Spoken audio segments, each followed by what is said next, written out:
नाज़रीन अस्सलाम वालेकुम।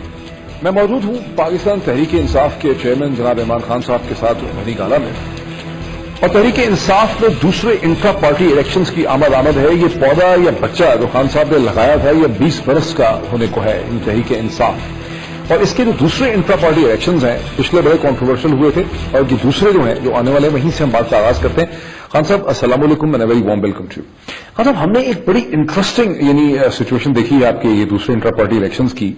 यानी आप मुल्क के इलेक्शन तो ठीक करने चले हैं, लेकिन आपका जो ये इलेक्शन है इंट्रा पार्टी का, इसमें कोई भी अब सेल नंबर पे अगर अपना CNIC भेजे तो वो इस पर रजिस्टर कर सकता है और पार्टी का मेंबर बनकर इस इलेक्शन में शामिल हो सकता है।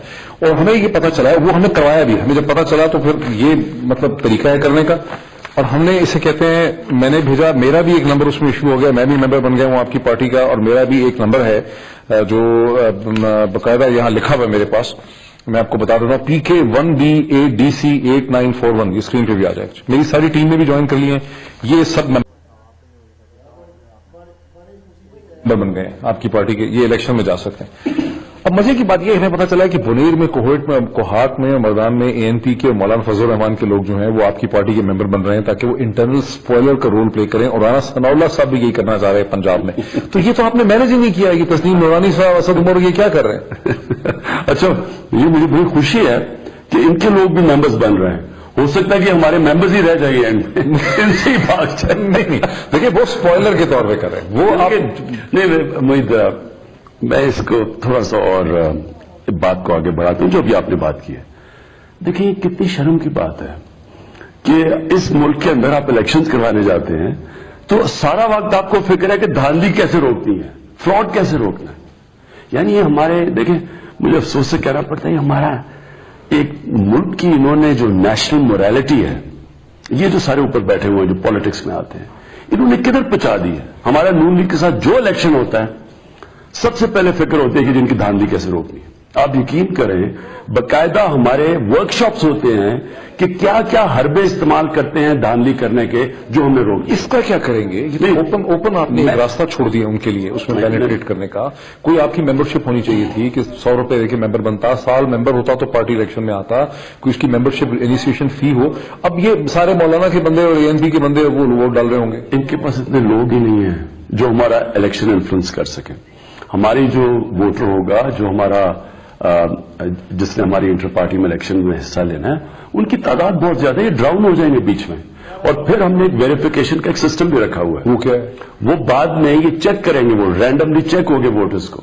उसमें तो सिर्फ ये चेक होगा कि वो वोटर रजिस्टर्ड है या नहीं है, उससे ये तो नहीं पता चलेगा कि ये PTI का है, ये PMLN का है, ये मौलाना का वोटर है, ये ANP का है। इसका मोहित कोई चेक नहीं हो सकता। जो हो सकता है वो ये कि गलत लोगों ने अपनी सिमों के ऊपर एक्स्ट्रा वोट रजिस्टर करवाई हो, फ्रॉडलेंट सिम्स के जरिए किया हो, इसका चेक हो सकता है। ये कि अगर मुझे कैसे पता है कि कोई तहरीक इंसाफ JUI से ज्वाइन करता है, नून लीग से ज्वाइन करता है, मुझे क्या पता कि वो जेन्युइन है या नहीं है? तो ये तो हमें रिस्क लेनी पड़ेगी। चलिए आगे चलते। देखिए दूसरी कंप्लेन खुद PTI के अंदर से पता चलती है कि डिस्ट्रिक्ट और तहसील के आपके प्रेसिडेंट इलेक्ट होंगे इस इलेक्शन में, माशाल्लाह, लेकिन कोई डिफाइन ही नहीं किया गया कि उनका रोल क्या है, उनकी रिस्पॉन्सिबिलिटीज क्या है। बिल्कुल डिफाइन नहीं, नीचे तो बिल्कुल ही नहीं पता लोगों को। नहीं, प्रेसिडेंट का रोल हर लेवल पे, डिस्ट्रिक्ट का प्रेसिडेंट, तहसील पे, और उससे पहले फिर हम इलेक्शंस के बाद यूनियन काउंसिल के इलेक्शन करवाएंगे। वहां भी जिधर जिधर हमारे लोग जीते नहीं है उधर भी हम इलेक्शन करवाएंगे यूनियन काउंसिल में। होगा क्या कि ये जो प्रेसिडेंट होगा बेसिकली वो अपनी तहसील चलाएगा, जो अपनी डिस्ट्रिक्ट चलाएगा, अपनी यूनियन काउंसिल, उनकी सबकी जिम्मेदारी है। डिफाइन तो कहीं करेंगे ना प्रेसिडेंट की, हमारी सारी जिम्मेदारियां डिफाइंड है। अच्छा, पार्टी हमारी पार्टी की धड़ेबंदी भी आ जाए आपके। तो हामिद खान साहब ने, आपके अपने इलेक्शन कमीशन ने कहा कि पैनल्स नहीं होने चाहिए। हामिद खान साहब ने अपने पैनल का नाम नजरियाती PTI रख दिया है। जहांगीर खान तरीन साहब जो हैं उन्होंने यूनिटी ग्रुप रख दिया है उसका। और ये जो लड़ाई होगी इनकी आपस में, दोनों की मोहब्बत जो है वो पहले भी सारे पाकिस्तान को पता है कि दोनों बहुत प्यार करते हैं एक दूसरे से, जहांगीर खान तरीन और हामिद खान जो है। तो ये जो धड़ेबंदी होगी इस इलेक्शन के नतीजे में, जो स्प्लिट होगा, ये जो इसमें से धुआं उठेगा, इसका क्या होगा? देखिए ऊपर आप बैठे हुए, पॉलिटिकल पार्टीज में तो ये होता है, ये तो नामुमकिन चीज है। अब देखें ना, अमेरिकन मारपीट हो गई शिकागो में। हाँ, शिकागो में डोनाल्ड ट्रंप की रैली में मारपीट हो गई है। हाँ, लेकिन नहीं, मारपीट के अलावा ये जो एक दूसरे से कर रहे हैं, अब रिपब्लिकन प्राइमरीज में एक दूसरे को जैसे अटैक कर रहे हैं, डेमोक्रेट एक दूसरे को अटैक करें, बल्कि क्लिंटन का और हिलरी क्लिंटन का और जो ओबामा की पहले प्राइमरीज हुई थी, इन्होंने कैसे एक दूसरे को अटैक किया। लेकिन एंड में आप एक्सपेक्ट करते हैं कि जब इलेक्शन हो जाए तो इनको फिर आप जोड़ देते हैं और वहां जुड़ जाते हैं। हमारी वैसे बड़ी इंटरेस्टिंग आप बात कर रहे हैं, बड़ी जेन्युइन ओरिजिनल बात करें कि जो भी जमहूरी पार्टी होगी, जैसे रिपब्लिकन पार्टी है, जैसे डेमोक्रेटिक पार्टी अमेरिका में, उसके अंदर धड़े होंगे, वो लड़ेंगे तभी नई लीडरशिप ऊपर आएगी। तो फिर आपस, लेकिन आपके पास कोई प्लान है कि आपकी इनकी बाद में सुलह करवाएंगे इनको इकट्ठा? देखिए कि बाकी तो सब बादशाह की पार्टी है, उधर तो कोई झगड़ा हो ही नहीं सकता। अब अल्ताफ हुसैन की पार्टी में तो कोई झगड़ा नहीं कर सकता। वो हो रहा है वैसे आजकल। नहीं, वो ये तो रेयर है। मैंने कहा अब तक 30 साल पुरानी किसी की जरूरत ही नहीं थी झगड़ा करने की, क्योंकि वो डिसिप्लिन में पार्टी से ही निकालते थे, दुनिया से ही फारग कर देते थे। तो हमारे बाकी भी बादशाह हैं, बच्चे सारों के बैठे हुए हैं, शरीफ खानदान और जरदारी खानदान। तो यहां एक डेमोक्रेटिक पार्टी, नया कल्चर डेवलप हो रहा है। ये आसान नहीं है। डेमोक्रेसी के अंदर कभी वो ऑर्डर नहीं होता जो एक नाजी पार्टी में या ये जो फैशिस्ट पार्टी में होता है। आपने जिक्र कर दिया है मुत्तहिदा का, अब ये जो वहां चैलेंज खड़ा हो गया है, पहले तो लोग बोरी में चले जाते थे, अब वो चैलेंज खड़ा हो गया है मुस्तफा कमाल का, उस पर आपकी क्या पोजीशन है? आप उनके साथ खड़े होंगे, उनके साथ मिलकर कैंडिडेट्स खड़े करेंगे? देखिए जी, मैं तो कराची के लोगों के लिए बहुत खुश हूं, क्योंकि बड़ा जुल्म किया अल्ताफ हुसैन ने कराची से। कराची हमारा नर्व सेंटर था, फाइनेंशियल सेंटर था, ओपिनियन मेकिंग सेंटर था, पॉलिटिकल सेंटर था। सारी तहरीकें कराची से शुरू होती थी। एक इश्यू होता था और कराची उठ जाता था, क्योंकि शऊर था लोगों में। इन्होंने पकड़ के उसको एक एथनिक ग्रुप बना के, और फिर एक जेन्युइन डिमांड थी लोगों की, नाइंसाफी की, उर्दू बोलने वाले लोगों की, कोटा सिस्टम के ऊपर वो जेन्युइन डिमांड थी, उसको पकड़ के इन्होंने एक फैशिस्ट पार्टी बना के, और एक आदमी माफिया हेड बन के खुद लंदन बैठ गया, इनकी लाशें गिराता रहा, वहां से हुक्म करता था एक्सिक्यूशन का, और जिस तरह की अहमकाना तकरीरें करता था वो। मुझे याद है, मैं पहला आदमी था जो बोला हूं इसके खिलाफ 2007 में, जब इन्होंने हमारे लोगों को मारा।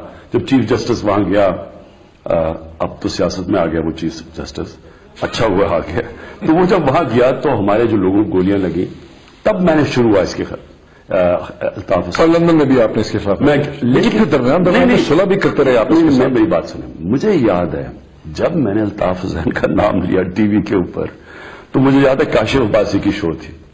मैंने काशिफ अब्बासी का शक्ल देखी, जब मैंने कहा ना अल्ताफ सबसे बड़ा दहशतगर्द है, तो काशिफ अब्बासी का रंग सफेद हो गया। साथ बैठा हुआ था वसीम अख्तर, इनका एमक्यूएम का, वो ऐसे हुआ जिस तरह कोई गोली लग गई उसको, कि अल्ताफ हुसैन का नाम ले लिया आपने। अल्ताफ हुसैन का नाम लेना इस मुल्क पे एक किस्म की डेथ सेंटेंस थी। मुझे याद है, मैं स्टूडियो से बाहर निकला, मुझे टेलीफोन आ रहे हैं, हाँ साहब ये वजीफा पढ़े, कोई हमारी पार्टी की औरतें कह रही हैं कि जी अपनी जान ये मुझे इनकी तरफ से टेलीफोन आए एमक्यूएम लोगों के, इमरान साहब आपने अल्ताफ के बड़ा मद्दा हैं, आप अपनी जान आप बचा के रखें। अब आप चले, वो खौफ की एटमॉस्फेयर टूट गई थैंक्स टू वेरियस फैक्टर, जिसमें रेंजर्स का भी एक्शन है। क्या आप मुस्तफा कमाल और इसके ग्रुप को सपोर्ट करेंगे, जिसका नाम है नामालूम पार्टी जो है? देखिए, मुझे तो अभी मुस्तफा कमाल का जो मैंने अभी उनको देखा है काबिल तारीफ है, इसलिए कि देखिए जो भी ये कहना कि जी अब इनको होश आ गई, पहले नहीं आई।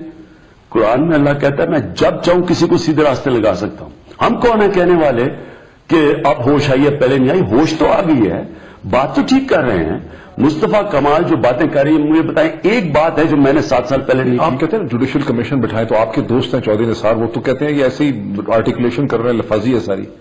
देखिए अब इसका क्या करें, इतने बड़े इल्जामात एक पार्टी पे लगे, और मैं खुद विटनेस हूं। मैंने बार बार कहा 2003 या 2004 में मैं गया हिंदुस्तान टाइम्स की दिल्ली में कॉन्फ्रेंस पे, जिन्होंने अल्ताफ हुसैन को बुलाया हुआ था।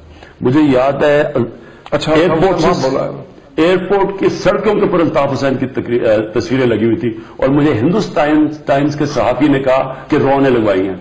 और वहां जब अल्ताफ हुसैन ने, वो बड़ी हाई पार्ट कॉन्फ्रेंस थी, उधर अल्ताफ हुसैन ने उल्टी कहा जी सबसे बड़ा जुल्म हुआ बड़े शरीर पर पाकिस्तान का बनना। सर पोस्टर तो मैं सुन रहा हूं, नहीं सुन, और मैं एक मिनट आगे चल रहा हूं ना, मैं उसका प्रूफ किधर मिला? पहले तो पोस्टर्स लगे हुए सड़कों पर अल्ताफ हुसैन के, मैं जब एयरपोर्ट से आ रहा हूं, फिर कॉन्फ्रेंस में अल्ताफ हुसैन कहते हैं पाकिस्तान का बनना सबसे बड़ा जुल्म हुआ। फिर वो बड़ी रीत सी तकरीर करते हैं, तो वो जो हिंदुस्तान टाइम्स का एक सीरियल आता है, वो मुझे पहले का जानता, कहता जी हमें रॉ ने क्या के बुलवाया, नहीं तो हमने इसको नहीं मिलाना, जिसे हमारी कॉन्फ्रेंस तबाह कर दी है। یہ میں وٹنس ہوں اس کا. دیکھیں سیریس ایلیگیشن ہے یہ. ایک پہلے آپ ہماری گورنمنٹ سے کہہ رہی ہیں, انٹیریئر منسٹر پچھلے والے کہتے ہیں کہ را کی انوالومنٹ ہے پاکستان میں, بلوچستان میں, کراچی میں, فاٹا میں. اوپر سے ایک پارٹی کی لنکس را کے ساتھ ہو جاتی ہے جو خود دہشت گردی میں ملوث ہے. تو اس کے اوپر کوئی انویسٹیگیشن نہیں ہوگی. یعنی ہم ملک میں کدھر پہنچ گئے ہیں کہ ایک طرف ہم نیشنل ایکشن پلان کہہ رہے ہیں کہ ہم دہشت گردی کے خلاف جا رہے ہیں, ایک پارٹی کے خود لوگ کہہ رہے ہیں کہ را کی لنکس ہیں. میں خود وٹنس ہوں.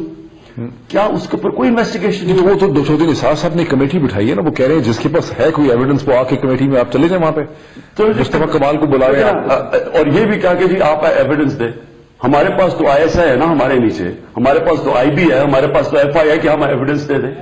ایک ملک کا کام ہے, انویسٹیگیٹنگ ایجنسی ان کے پاس ہے.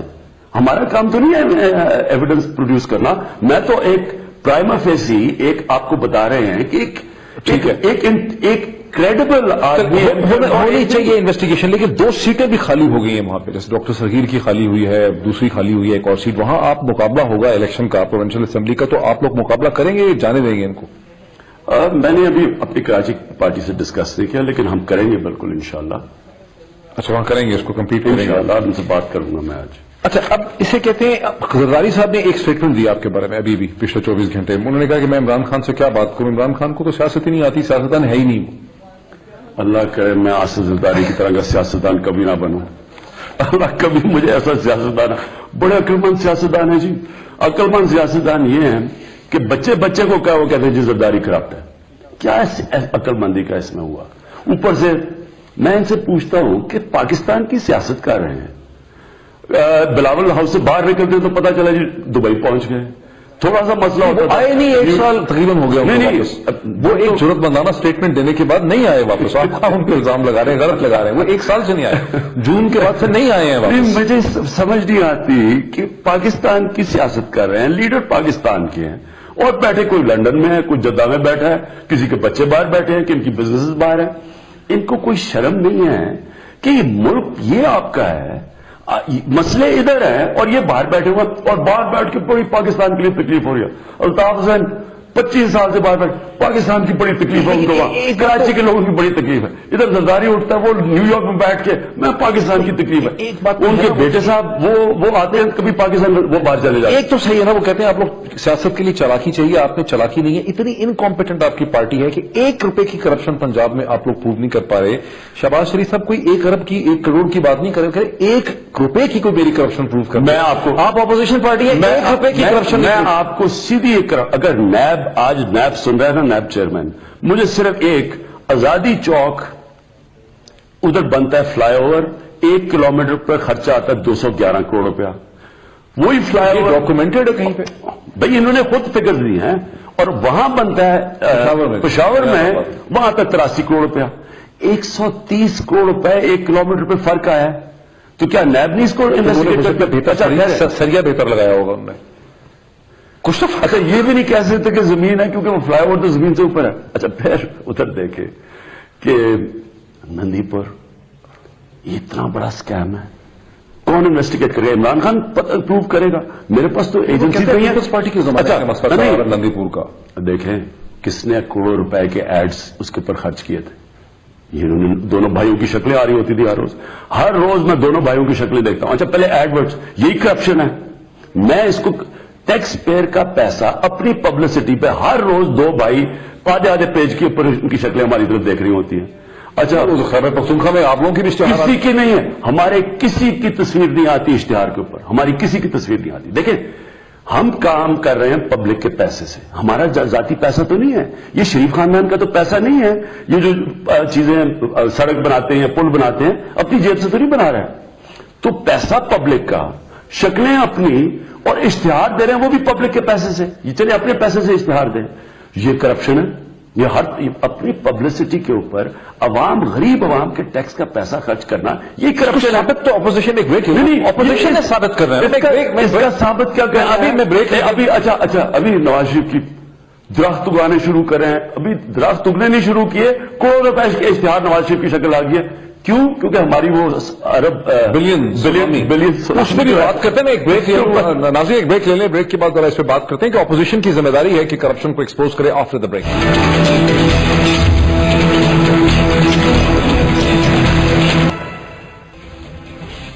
ناظرین ویلکم بیک. الزام لگانا تو بڑا آسان ہے، لیکن سیاست میں، ڈیموکریسی میں یہ ضروری ہے کہ اپوزیشن جو ہے اپنے الزامات کو ایک کنکریٹ طریقے سے عوام کے سامنے، دنیا کے سامنے جو ہے وہ لا سکے. دیکھیے، فلیگ شپ انٹرنیشنل کمپنی کا آپ نے ایک انٹرویو میں ذکر کر دیا غالباً ایئر وائر نے ارشد شریف صاحب کے ساتھ. اس کے جواب میں حسن نواز اور حسین نواز نے آپ کو چیلنج تھرو کیا ہے کہ آپ ان کے ساتھ مناظرہ کر لیں. آپ تیار ہیں ان کے ساتھ مناظرہ کرنے کے لیے؟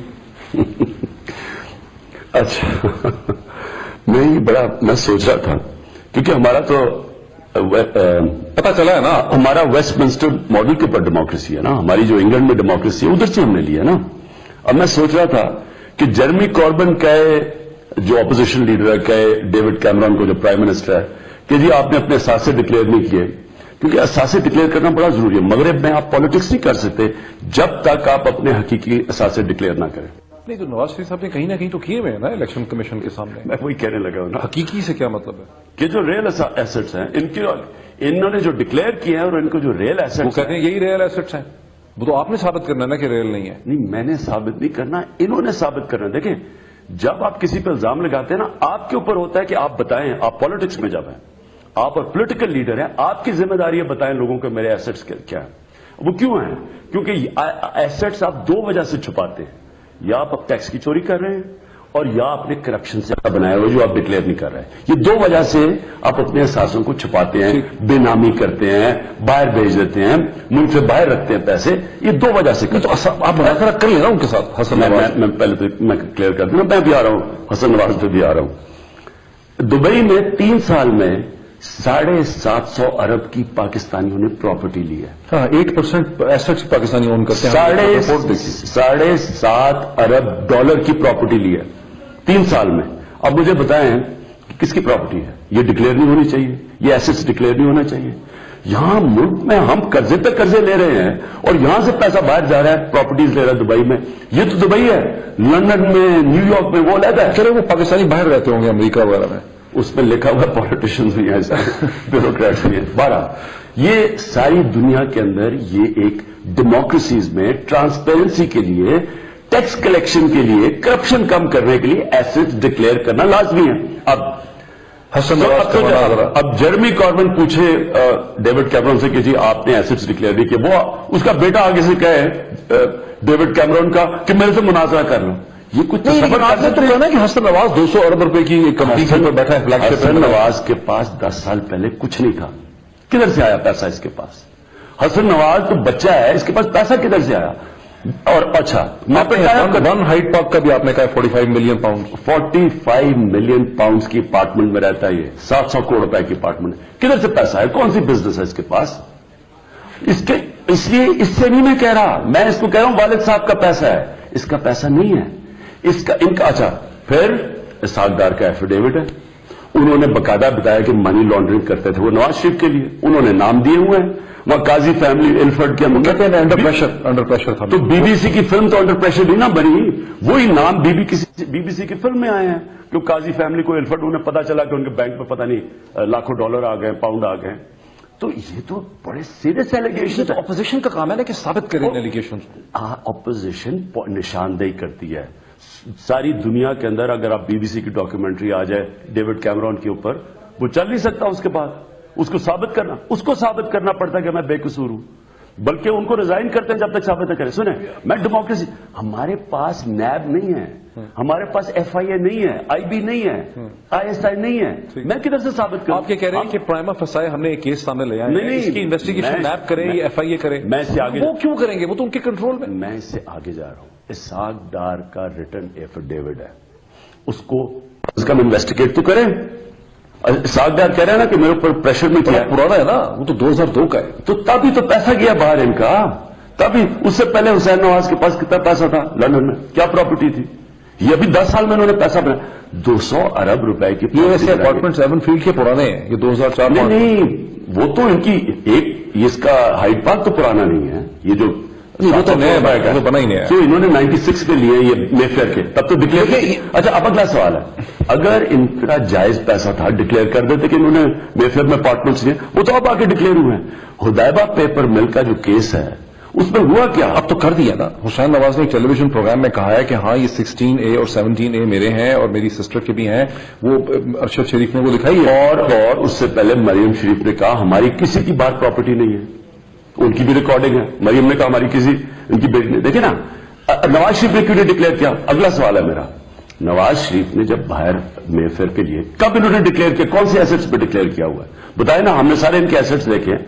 یہ تو آپ آ کے وہ کہہ رہے ہیں حسین شریف کے ہمارے ہیں، انہوں نے تو نہیں ڈکلیئر کیے. تو کہہ رہے ہیں نا. تو پہلے جب انہوں نے لیے تھے کیوں نہیں ڈکلیئر کیے؟ میں یہ سوال پوچھ رہا ہوں. میں یا پھر فرق کیا پڑا ہے؟ جو پہلے وہ یا چوری کا پیسہ تھا، اب وہ ڈکلیئر کر رہے ہیں، وہ مان رہے ہیں. میرا پوائنٹ یہ ہے کہ یا وہ چوری کا پیسہ تھا یا یہ ٹیکس کی چوری انہوں نے کر کے بلیک کا پیسہ باہر لے کے گئے ہیں، منی لانڈرنگ کر کے. کیونکہ اگر وہ جائز ہوتا ڈکلیئر کر دیتے. اچھا اگر آپ مناظرہ نہیں کرنا چاہتے حسن نہیں، کے اچھا ساتھ، میں پہلے یہ بتاؤ کہ بچوں سے میں مناظرہ کیوں کروں؟ باپ ان کا پرائم منسٹر ہے، جواب اس نے دینا ہے. آپ، میں پھر سے کہہ رہا ہوں کہ آپ برٹش پرائم منسٹر کے خلاف اگر اپوزیشن لیڈر کچھ کہتا ہے میں برٹش پرائم منسٹر جواب دیتا ہے، اس کے بیٹے بھی جواب دیتے ہیں. اچھا اور ان کی حیثیت کیا ہے؟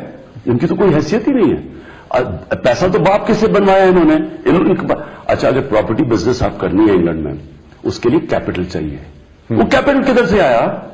200 ارب روپے کی اگر آپ کے پاس پراپرٹی کا پورٹ فولیو ہے، کیپٹل کدھر سے آیا آپ کے پاس؟ مطلب میری دیو اسمارٹ، وہ یہ کہہ رہے ہیں کہ ہم اسمارٹ تھے بزنس میں. تو بتائیں نا، باپ بتائے کہ اس کے جینوئن ایسٹس کدھر ہیں. میں کنٹینیو کرتا ہوں کہ نواز شریف نے اپنے ایسٹس ٹرانسفر کر دیے بچوں کے نام پہ. ان کی سارا جو پیسہ تھا یہاں سے منی لانڈرنگ کر کے باہر گیا، وہ بچوں کے نام پہ کر دیا. اپنے پاس کچھ بھی نہیں ہے، اس لیے تو 5000 روپے ٹیکس دیا جائے. دیکھیں آپ کہتے ہیں یہ بچے ہیں، ان کے ساتھ آپ مناظرہ نہیں کرنا چاہتے، تو اسد عمر صاحب جو ہیں وہ کارپوریٹ لیڈر فائنانس کی، ان کو بڑی انڈرسٹینڈنگ ہے. ان کی ڈیوٹی لگا دیں. اس میں ایک مسئلہ ہے، جب سے دھرنے بند ہوئے ہیں، کنٹینر وغیرہ کا آپ کا سلسلہ بند ہوا ہے، ٹیلی ویژن چینلز کی ریٹنگ نہیں آ رہی. تو اگر یہ دھرنے، اگر مناظرے شروع ہو جائیں حسین نواز اور تو ٹی وی کے لیے، پاکستان کی ٹی وی انڈسٹری کے لیے بڑا فائدہ. میں نے تو کہا کہ میاں صاحبان دونوں بھائی میرے سامنے اکٹھے آ جائیں، وہ بڑا اچھا مناظرہ ہوگا. اور باقی ہم اسد عمر کو کہہ دیں گے کہ حسین شریف کے سامنے بڑا اچھا آئیڈیا ہے. دیکھیں ضروری ہے، دیکھیں اور سارے ٹیلی ویژن چینل ساروں کا فائدہ ہو جائے. جمہوریت کی کمال یہ ہوتا ہے کہ اس کو جمہوریت ہوتی تب ہے جب عوام اپنے لیڈرز کا احتساب کر سکے، نہیں تو وہ جمہوریت نہیں ہے. یہ تو اس طرح ان کے بیٹوں کو دیکھ لیں، ان کے بچے جو ہیں، حسنی مبارک کے بچے اربوں پتی تھے، گدافی کے بچے اربوں پتی تھے، صدام حسین کے بچے اربوں پتی تھے، سوارتوں کے بچوں، تو ان کے سارے ڈکٹیٹرز کے بچے اربوں پتی تھے اور کوئی جواب دہ نہیں تھا. جمہوریت میں کسی کا بچہ اربوں پتی نہیں ہے. کیمرون کا بتائیں، اوباما کا بتائیں، اور وہ تو سوچیں کہ اگر ان کے بچوں کو پیسے بنانا شروع ہو جائے یہ کھربوں پتی ہو جائے. کوئی نہیں ہے، کیونکہ جمہوریت کے اندر ٹرانسپیرنسی ہے، اکاؤنٹیبلٹی ہے. آپ چاہیں گے کہ 2018 کے الیکشن سے پہلے پاکستانی ٹیلی ویژن امریکی سٹائل سے پریزیڈنشل جو ڈیبیٹس ہوتی ہیں چیف لیڈرز کے دوران، ایک طرف آپ کھڑے ہوں، ایک طرف نواز شریف صاحب کھڑے، اللہ کرے بالکل آپ تیار ہیں اس کے لیے؟ بالکل. دیکھیں نا، عوام کو پھر موقع ملتا ہے کہ دیکھ لیں کہ کس لیڈر کو وہ سلیکٹ کرنا چاہتے ہیں. اور جب پبلک کے سامنے لوگ آ جاتے ہیں نا، جب ہم ساتھ کھڑے ہوتے ہیں، عوام ایک پھر فیصلہ کرتی ہے. کوئی بیچ میں انٹرمیڈیٹری نہیں ہوتا. اخبارات، یہ میرے بیانوں کے تھرو تو اور چیز ہے نا، جب آپ ٹی وی میں براہ راست عوام سامنے کھڑی اور آپ کا انٹرویو جو امریکن سٹائل ہے، انگلینڈ میں بھی اب شروع ہو گیا. جیسے سارے ناک آؤٹ ہو گئے ہیں امریکن پالیٹکس میں ایک ایک کر کے، اور انگلینڈ میں بھی یہ شروع ہو گیا. آپ دیکھ لیں انگلینڈ کے اندر بھی اب ان کا یہ ڈیبیٹ شروع ہو گئی ہے. یعنی ایک طرف کھڑے ہوں اور ایک طرف اسد عمر صاحب کھڑے ہوں، بہت اچھا بات، زبردست آئی. تو آپ تیار ہیں اس کے لیے؟ بالکل جی. اس آئیڈیا کو پروموٹ کرنا چاہیے. میں اور بلکہ میں کہتا ہوں پارلیمنٹ کے اندر بھی، اگر پارلیمنٹ کو انہوں نے امپاور کرنا ہے تو ہر ہفتے پرائم منسٹر کا کوشچن ٹائم ہونا چاہیے. 1 گھنٹہ پرائم منسٹر کھڑا ہو اپنے سامنے، اپنے پارلیمنٹ کے سامنے لوگ سوال پوچھیں، پرائم منسٹر جواب دے. یہ بہت ضروری ہے. یہ ہے ڈیموکریسی. یہ کیا ڈیموکریسی ہے کہ وہ بچہ کہہ رہا ہے جی میرے سے مناظرہ کر دو؟ پرائم منسٹر صاحب کوئی بادشاہ ہے؟ وہ کون ہے یہ کہ یہ کوئی جواب دے کسی کو نہیں؟ پارلیمنٹ میں تو آپ بھی نہیں جا رہے. تو جب پارلیمنٹ امپاورڈ ہی نہیں ہے، نہ پرائم منسٹر آتا ہے، جواب ملتا نہیں ہے. اچھا پھر جواب پارلیمنٹ میں دیتے ہیں، جھوٹ بول دیتے ہیں کہ جی پارلیمنٹ میں کہا جی وہ 200 ارب کی اورنج ٹرین وہ سی پیک پہ نہیں ہے، بعد میں پتہ ہے سی پیک پہ. دیکھیں पार्लियामेंट को एम्पावर गवर्नमेंट करती है। सीपैक में जो रिजर्वेशन थी खैबर पख्तूनख्वा की, जो उसमें फिर उन्होंने गारंटीज दी सागदार साहब ने, प्राइम मिनिस्टर ने, वो अब आप सेटिस्फाइड हैं आप लोग कि अभी भी मसला उधर ही है? देखिए, उनके जो चीफ मिनिस्टर हैं केपीके के, वो अभी समझते हैं कि अब वो इन्होंने दे तो दी है, लेकिन गारंटीज तो 28 मई को पिछले साल कहा था कि वेस्टर्न रूट पहले बन रही है और पता चला ईस्टर्न रूट बन रही है। वो फिर नक्शे मांग रहे थे ना कुछ दिन पहले। हाँ, लेकिन वो मेरे ख्याल में अब एक बहुत बड़ा ट्रस्ट फैक्टर है, इत्मीनान खो गया है कि वो कहते कुछ है और करते कुछ नहीं है। मैं एक ब्रेक ले लूं नाज़रीन, ब्रेक के बाद खैबर पख्तूनख्वा के बहुत से इश्यूज हैं, उस पर बात करते हैं आफ्टर द ब्रेक।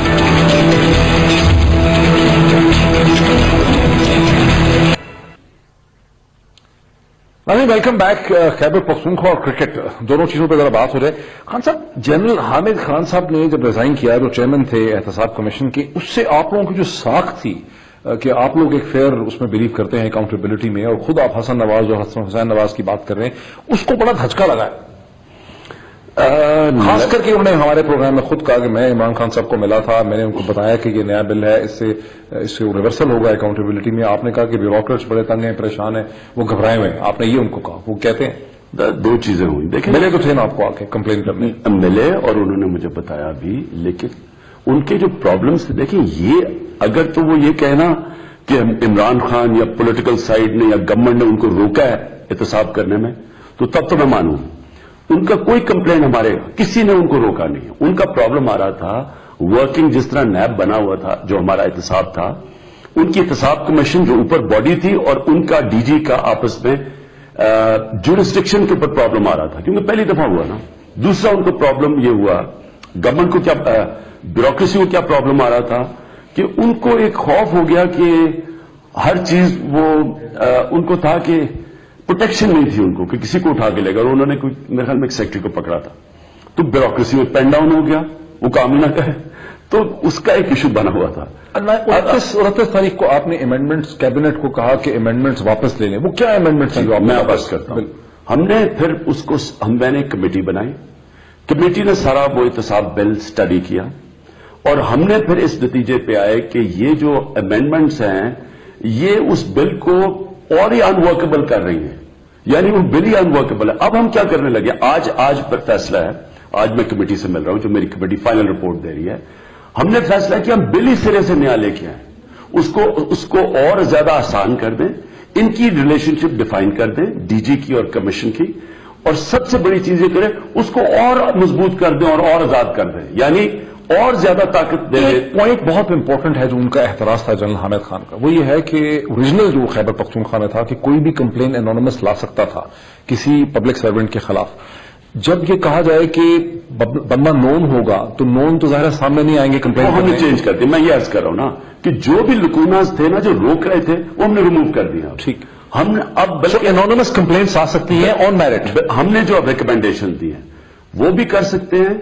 हमने वो टाइम भी एक्सटेंड कर दिया इन्वेस्टिगेशन का, बल्कि बिल को सिरे से नया ले आए हैं और मजबूत कर दिया है। और इंशाल्लाह ये जो अब बिल है ये वर्केबल भी होगा, रिलेशनशिप भी ठीक होगी और बिल्कुल इंडिपेंडेंट होगा। ये जो बिलियन ट्री सुनामी है खैबर पख्तूनख्वा की, पहले तो पता नहीं कैपेसिटी भी वहां पे है इतनी नर्सरीज की कि नहीं, लेकिन ये सिर्फ खैबर पख्तूनख्वा की क्यों है? तहरीक इंसाफ इसको पंजाब में भी क्यों नहीं पौधे लगाती? ये बरगला हिल्स के ऊपर क्यों नहीं पौधे लगाते? ये इस्लामाबाद के अंदर जो इतने एरियाज खाली पड़े हैं, गंजे पहाड़ जो रिजर्व एरियाज में है, इन पे क्यों नहीं पौधे लगाते? मेरी अर्ज सुनिए, देखिए ये गवर्नमेंट के बगैर नहीं हो सकती।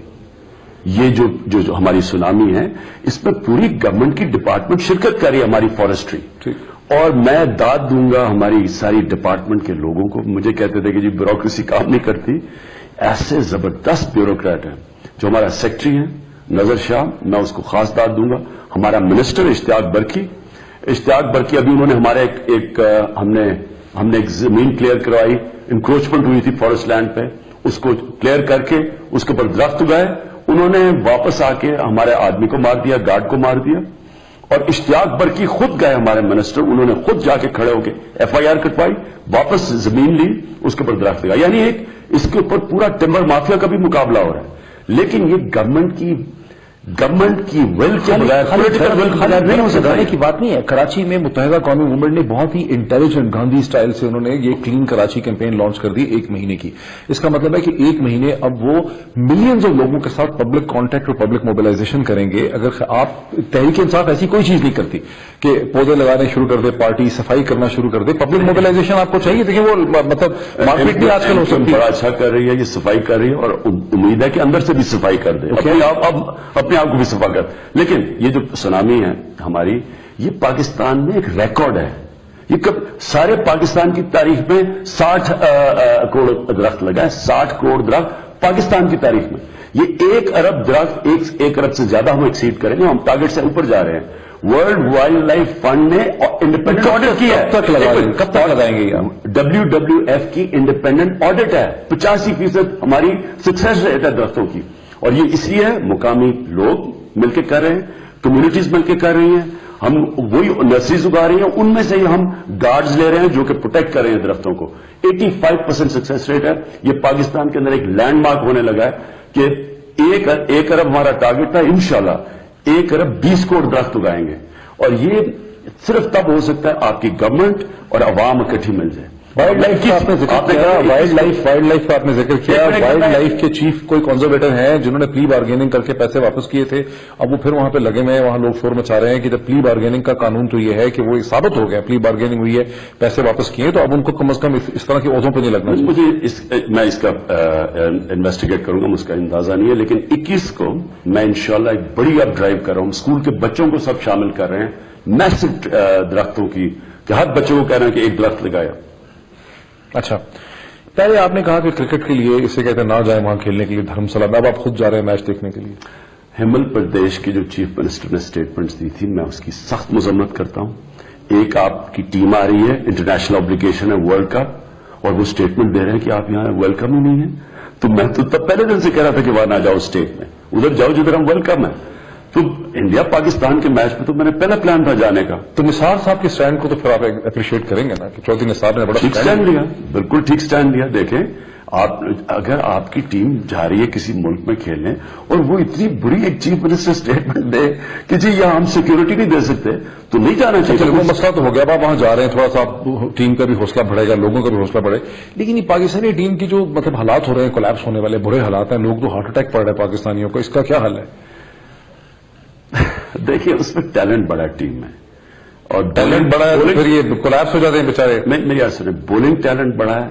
मैंने इतना ज्यादा देखा नहीं है बैटिंग को, मैंने जरा सरसरी देखा, क्योंकि आपको पता है मैं दूसरी बॉल गेम में ज्यादा मसरूफ हूं इस वक्त। लेकिन मैं इंशाल्लाह कोशिश करूंगा, क्योंकि मुझे शायद हफीद ने टेलीफोन किया था, मैं इनको टीम को वहां जाके जरा थोड़ा सा इनका मेंटल जो एटीट्यूड है ना, आधी गेम जेन में होती है, आधी ग्राउंड पे होती है, मुझे इनकी मेंटल एटीट्यूड ठीक आपको टीम से मिलने देंगे नजम सेठी साहब और शहरयार खान?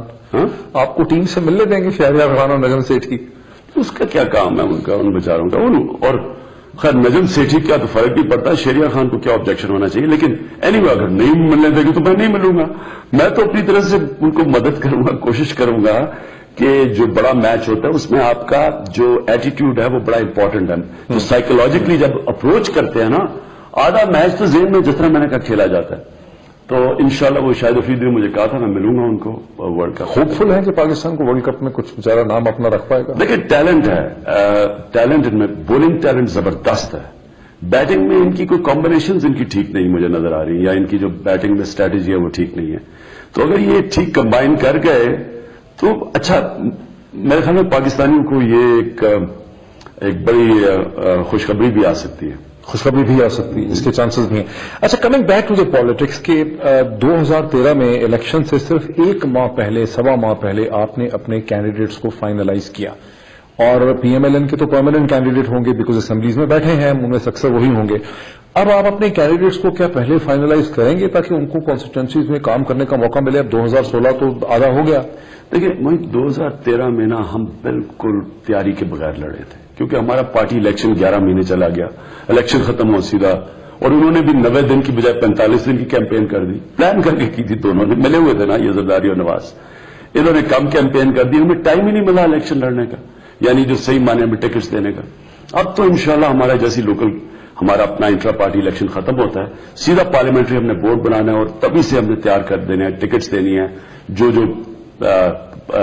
کینڈیڈیٹس کو جو سرٹن ہے ان کو دے دیں گے اور باقیوں کو پھر ہم 2-3 کو کہہ دیں گے کہ جو زیادہ کام کرتا ہے ہم اس کو پھر ٹکٹ دیں گے. لیکن اب بہت الیکشن سے پہلے نومبر سے پہلے پرائم منسٹر نے جنرل راحیل شریف کو خود ایکسٹینشن دے دی 1 سال کی، اور پھر 2017 میں انہوں نے ارلی الیکشن اعلان کر دیا. یہ چیز سوچی آپ نے کبھی؟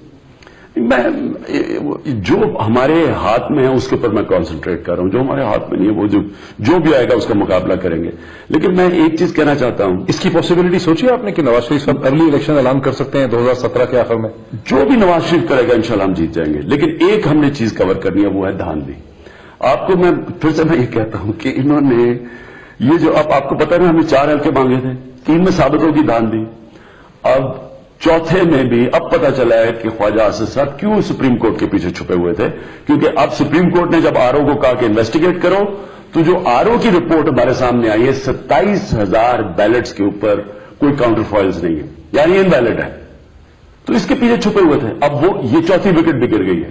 اب یہ چوتھی وکٹ پہ بھی آپ دیکھیں الیکشن ہوگا، اس لیے جو 4 حلقے مانگے تھے 4 میں دھاندلی نکلی. مطلب چھوڑیں گے نہیں آپ، اس کے پیچھے لگے رہیں گے؟ دھاندلی کی بات آپ نے روکنی نہیں. اگر ہم نے دھاندلی چھوڑ دی، یہی تو دھاندلی چھوڑ دی ہے، دھاندلی کی بات چھوڑ دی. اگر دھاندلی کا ایشو ہم نے چھوڑ دیا، اسی طرح تو جیتنا انہوں نے. 2018 کا الیکشن میں دھاندلی کے بغیر جیت ہی نہیں سکتے. اب 4 میں سے 4 الیکشن جو ہم نے 413 پٹیشنز تھی، 4 مانگی تھی، 4 میں دھاندلی نکلی. اس کا مطلب کہ باقی بھی کھولیں تو ان میں بھی دھاندلی. ایک منٹ لاسٹ، رند صاحب سردار رند کی جو الیکشن ابھی بلوچستان میں، ان کی بھی دھاندلی نکلے، ان کی بھی پٹیشن ہوئی ہے. 2008 میں وہ پٹیشن کرتے ہیں، 4.5 سال کے بعد پتہ چلتا ہے دھاندلی ہے، جب وہ ٹرم ختم ہو جاتی ہے. پھر اب وہ پٹیشن کرتے ہیں، اب 3 سال کے بعد پتہ چلتا ہے دھاندلی. دونوں سے بہت شکریہ خان صاحب. وقت ہمارا ناظرین ختم ہوا. اس تمام ڈسکشن میں جو کچھ بھی ہوا اس کا تمام فیصلہ آپ کا ہے، آپ کے پاس ملاقات ہوتی ہے. آپ سے بہت شکریہ.